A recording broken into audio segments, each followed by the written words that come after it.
जय हिंद। स्वागत है आपका गुप्ता एग्जाम यूट्यूब चैनल पे। जैसा कि आप जानते हैं कि ज्योग्राफी का ऑनलाइन क्वेश्चन आंसर ये भूगोल का सीरीज चल रहा है। इस सीरीज में कुल 1260 क्वेश्चन आंसर ये सभी प्रकार के प्रतियोगी परीक्षाओं के लिए अति महत्वपूर्ण है। तो आज का पहला क्वेश्चन है, पृथ्वी का सुरक्षा कवच किससे कहते हैं? तो पृथ्वी का सुरक्षा कवच ओजोन परत या ओजोन मंडल को कहते हैं, ओजोनोस्फेयर। ओजोन मंडल की मोटाई मापने के लिए कौन सी इकाई का प्रयोग किया जाता है? तो डॉप्सन इकाई का प्रयोग किया जाता है ओजोन परत की मोटाई को मापने के लिए।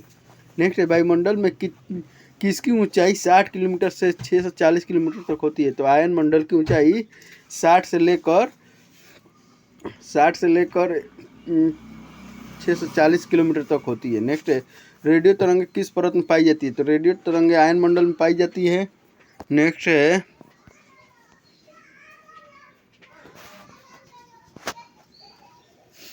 है, टेलीफोन, रेडियो, टेलीविज़न और रडार के लिए वायुमंडल में कौन सी परत जिम्मेदार है?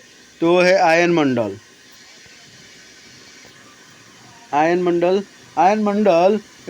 टेलीफोन, रेडियो, टेलीविज़न, रडार के लिए वायुमंडल की परत जिम्मेदार है।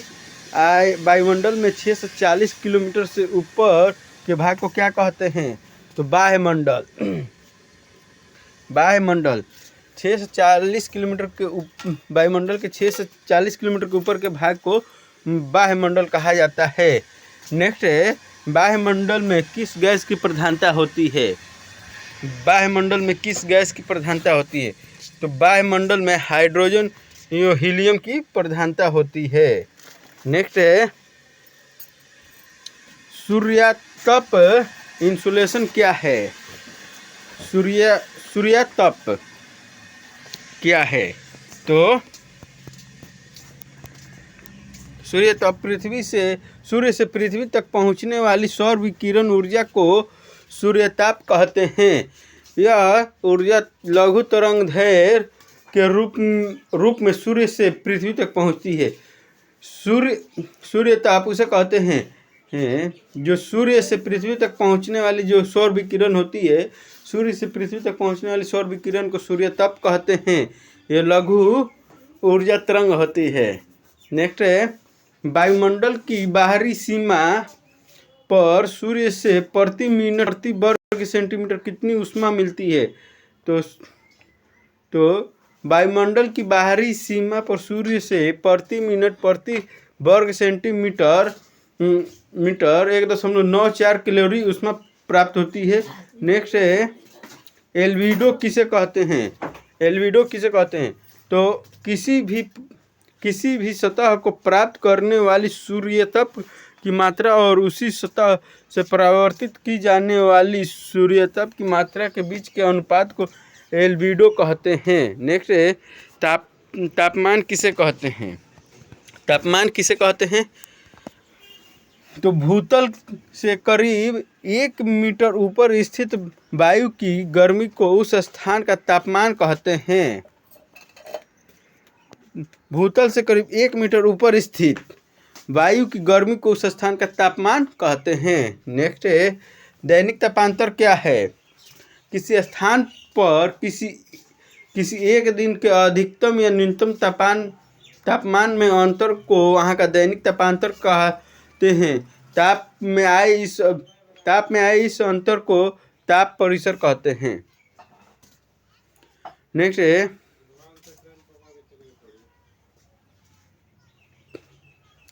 वार्षिक तापांतर क्या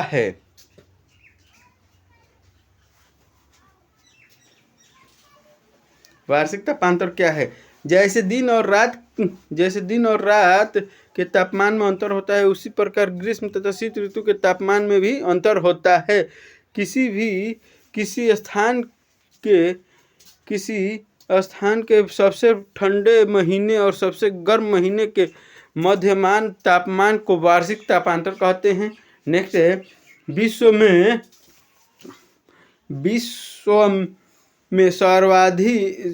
में अधिक वार्षिक तापांतर 65.5 डिग्री सेल्सियस की जगह का है? तो साइबेरिया स्थित बर्खोयांस्क नामक स्थान का। नेक्स्ट है, वायु राशि क्या है? तो वायुमंडल का वह विस्तृत भाग जिसमें तापमान तथा आर्द्रता के साथ भौतिक लक्षण क्षैतिज दिशा के स्वरूप हो, वायु राशि कहलाता है। सामान्यतः वायु राशि सैकड़ों किलोमीटर तक विस्तृत होती है। एक वायु राशि में कई परत होती है जो एक दूसरे के ऊपर क्षैतिज दिशा में फैली होती है। प्रत्येक परत में वायु के तापमान तथा आर्द्रता की स्थिति करीब समान होती है तथा यह जलवायु तथा मौसम के अध्ययन में अहम भूमिका निभाती है। वाताग्र फ्रंट्स का अभिप्राय क्या है? दो विभिन्न प्रकार की वायु राशि आसानी से आपस में मिश्रित नहीं होती और तापमान तथा आर्द्रता संबंधी अपना अस्तित्व बनाए रखने के प्रयास करती है। इस तरह दो अलग अलग वायु राशियाँ एक सीमा तल द्वारा अलग रहती है। इस सीमा तल को वाताग्र कहते हैं। नेक्स्ट, उष्ण वाताग्र क्या है? उष्ण वाताग्र क्या है? तो जब गर्म वायु हल्की होने के कारण ठंडी तथा भारी वायु के ऊपर चढ़ जाती है तो उसे उष्ण वाताग्र कहते हैं। नेक्स्ट, शीत वाताग्र क्या है? वाताग्र क्या है? तो ठंडी और भारी वायु जब उष्ण एवं हल्की वायु राशि के विरुद्ध आगे बढ़ती है तो उसे शीत वाताग्र कहते हैं। आर्द्रता ह्यूमिडिटी किसे कहते हैं? वायुमंडल में उपस्थित जलवाष्प को आर्द्रता कहते हैं। नेक्स्ट, किस वायु में सापेक्ष आर्द्रता 100% होती है? तो संतृप्त वायु में सापेक्ष आर्द्रता 100% होती है। नेक्स्ट, संघनन का तात्पर्य क्या है? तो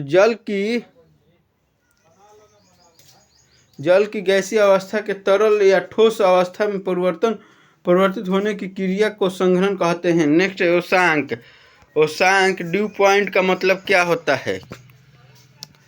तो वायु के जिस तापमान पर जल अपनी गैसीय अवस्था से तरल या ठोस अवस्था में परिवर्तित होता है उसे ओसांक कहते हैं। पाला या तुषार कब पड़ता है? जब ओसांक हिमांक के नीचे होता है तब ओस के स्थान पर पाला पड़ता है। दूसरे शब्दों में जमी हुई ओस को ही पाला कहते हैं। कोहरा का निर्माण कैसे होता है? तो वायुमंडल की निचली परतों में एकत्रित धूल कण धुएं के रज एवं संघनित जल पिंडों को कोहरा कहते हैं। ओसांक से नीचे वायु का तापमान कम होने पर कोहरे का निर्माण होता है।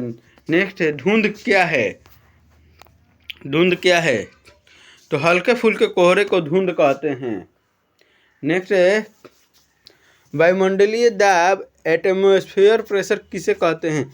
तो धरती की एक निश्चित इकाई या क्षेत्रफल पर वायुमंडल की सभी परतों द्वारा पड़ने वाला दबाव ही वायुमंडलीय दाब कहलाता है।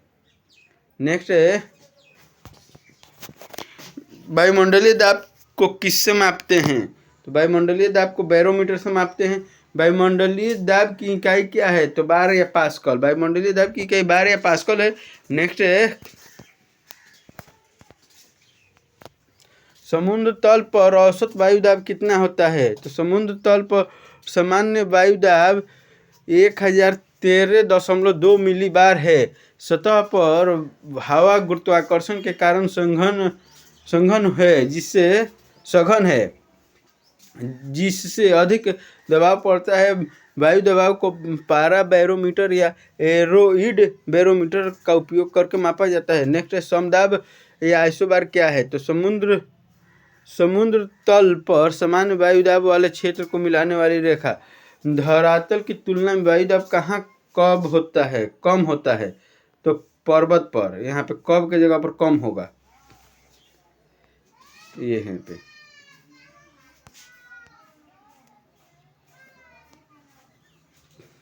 नेक्स्ट, धरातल की तुलना में वायु दाब कहाँ अधिक होता है? तो समुद्र तल पे। नेक्स्ट है,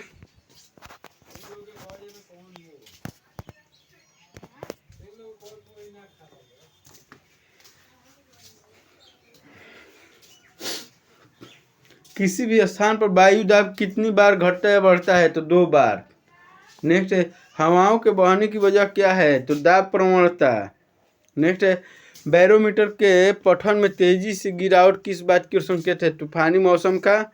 नेक्स्ट है बैरोमीटर के पठन का पहले गिरना फिर धीरे धीरे बढ़ना क्या दर्शाता है? तो वर्षा की स्थिति।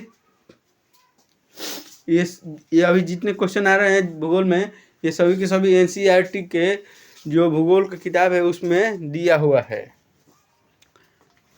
क्लास 7 और 8 की किताब देखिएगा तो उसमें दिया हुआ है इस सभी चीज़ों को।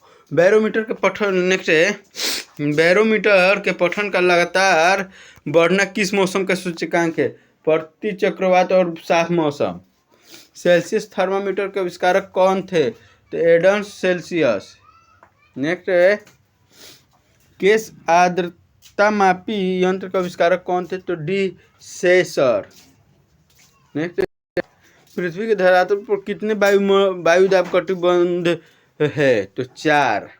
नेक्स्ट किस कटिबंध को शांत कटिबंध या डोलड्रम कहते हैं? तो विषुवत या भूमध्य रेखीय निम्न वायुदाब को। नेक्स्ट है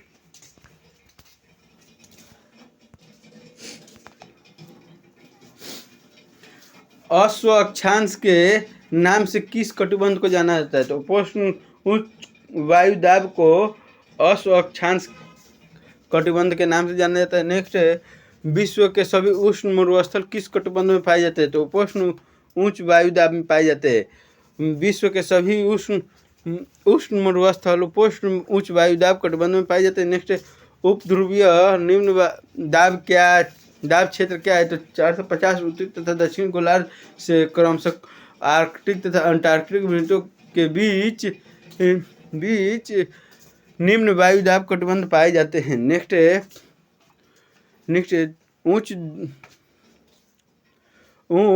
ध्रुवीय उच्च वायुदाब का विस्तार कहाँ से कहाँ तक है? तो 80 उत्तरी तथा दक्षिणी अक्षांश के उत्तरी तथा दक्षिणी ध्रुव तक। नेक्स्ट है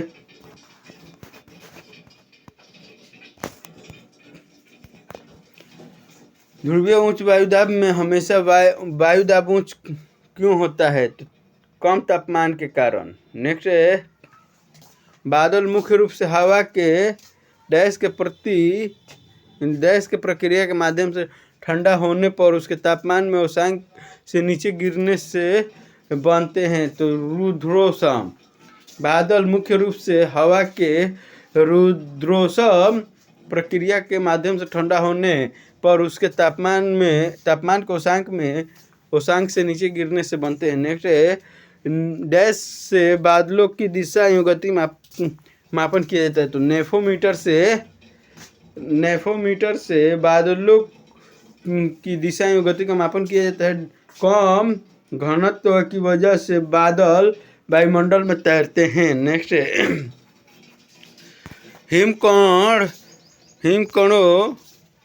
हिमकणों बने ऊंचे सफेद और पतले बादल को पछाड़ बादल कहते हैं। कपासी बादल का आकार समतल और शीर्ष गुंबदनुमा होता है। नेक्स्ट स्तरीय बादल परतदार चादर जैसे लगते हैं। यह बादल 2 या 3 किलोमीटर की ऊंचाई पर पाए जाते हैं। नेक्स्ट किसी भी समय पृथ्वी का आधार भाग बादलों से आच्छादित रहता है, लेकिन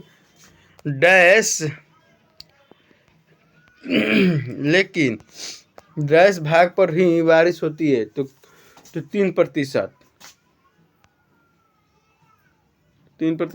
किसी भी समय पृथ्वी का आधार भाग बादलों से आच्छादित रहता है, लेकिन उसके 3% भाग पर ही बारिश होती है। नेक्स्ट है बादल सौर विकिरण का अवशोषण और परावर्तन दोनों करता है। नेक्स्ट है भूमध्य रेखीय प्रदेश में दिखने वाला मेघ कपासी वर्षा करता है। नेक्स्ट वर्षा को कैसे परिभाषित करेंगे? जब जलवाष्प की बूंदें जल के रूप में पृथ्वी पर गिरती है तो उसे वर्षा कहते हैं। नेक्स्ट वायु के ठंडा होने की विधि के अनुसार वर्षा 3 प्रकार की होती है। नेक्स्ट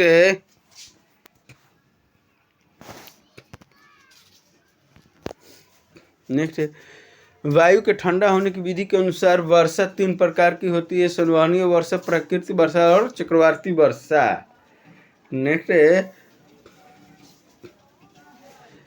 है संवहनीय वर्षा। जब धरती बहुत गर्म हो जाती है तो उसके संपर्क में आने वाली हवाएं भी गर्म हो जाती है। हवाएं गर्म होकर फैलती है और हल्की हो जाती है। हल्की हवा ऊपर उठने लगती है और संवहनीय धाराएं बनाती है। ऊपर जाने पर यही हवा ठंडी हो जाती है और इसमें उपस्थित जलवाष्प का संघनन होने लगता है। संघनन से कपास मेघ बनते हैं, जिसके परिणाम स्वरूप मूसलाधार बारिश होती है। इसे संवहनीय वर्षा नाम दिया गया है। नेक्स्ट है, प्राकृतिक वर्षा क्या है?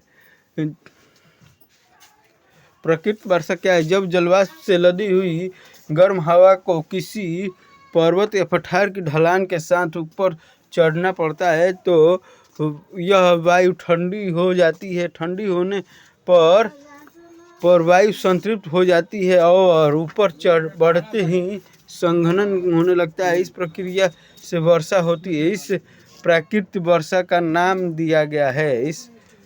इसे प्राकृतिक वर्षा का नाम दिया गया है। तो आज के लिए बस इतना ही, फिर मिलेंगे नेक्स्ट क्लास में, तब तक के लिए जय हिंद।